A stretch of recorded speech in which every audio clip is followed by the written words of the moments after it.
Hey there, this is Deb Smart, and I am coming to you today.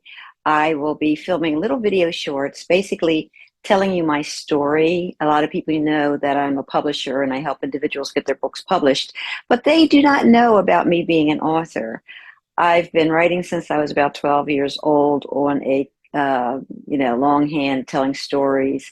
And when I was 14, I received my first powder blue brother typewriter, and I would type out my stories on that. And that was a gift from a friend of my mother's who he was really the first person that recognized what I was doing over in the corner in the kitchen, was writing my stories. So I have been blessed to have people come into my life who really have noticed the gifts that I have and have helped me grow as an individual.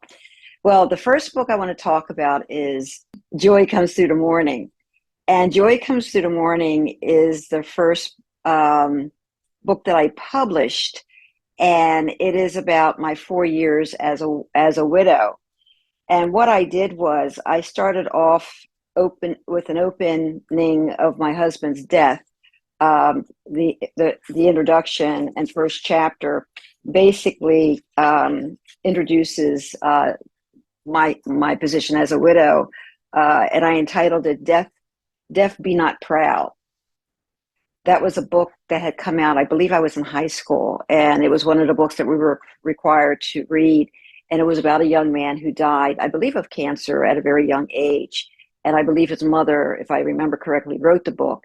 And she basically said, "Deaf, be not proud of the fact that you took my son away from me." And in the book, I have 1 Corinthians 14:55. "O death, where is your victory? O death, where's your sting?" So basically, I take you through my experience of getting that phone call, a phone call that so many people dread to get when they know that a loved one is not doing well. And it seems like the Lord takes them home in the very wee hours of the morning. And I go on to write, include my letters to Donald. Here's February 3rd, 2004. "Dear Donald, today the telephones will be hooked up. I'm going to have the home phone permanently forwarded to the business line. You were the only one who really used that line.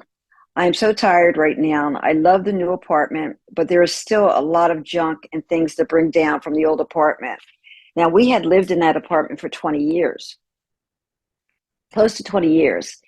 And it was in bad shape, and he would never let anybody come in and do any work. And very shortly after he died, I was in the living room and I was watching television, and out of the corner of my eye, I saw something run across the floor. And it turned out, because I did see some traces of possibly mice in our bedroom closet, because I had a bag of cat food in there. And I really didn't realize that I had seen crumbs, but I didn't realize that whatever it was had eaten from the bottom through the bag of food. And here it turned out the floor had dropped down. We had a flood in our apartment. The floor had dropped down. So there was a separation between the floor and the wall. And here, not a mouse, but a mole had moved into our apartment and had been living there for a very long time, but not very long because we had cats. And therefore, once my cats died, it started taking over at nighttime, I guess, when we were asleep. And so I had to report, the situation to the apartment owners. And they came in and said, "Mrs. Carper, you got to get out of here. I mean, there's nothing that we can do here." So they moved me down to another apartment.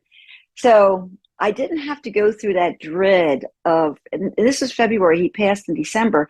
So January, so 2 months, I had only been by myself in the apartment that we lived together for 20 years.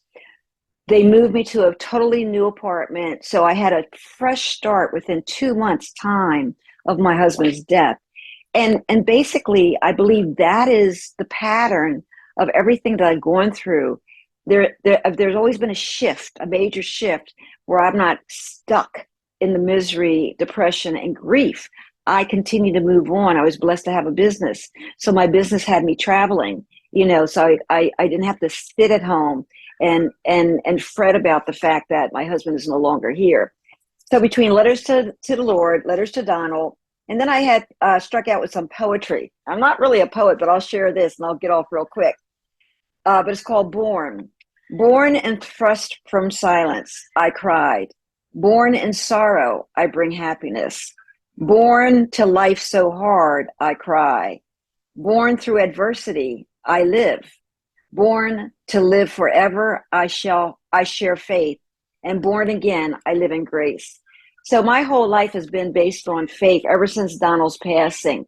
This is today's short. I'm ending. I wanted to talk about Joy Comes Through the Mourning. And I will be posting a link, so if you would like to purchase the book.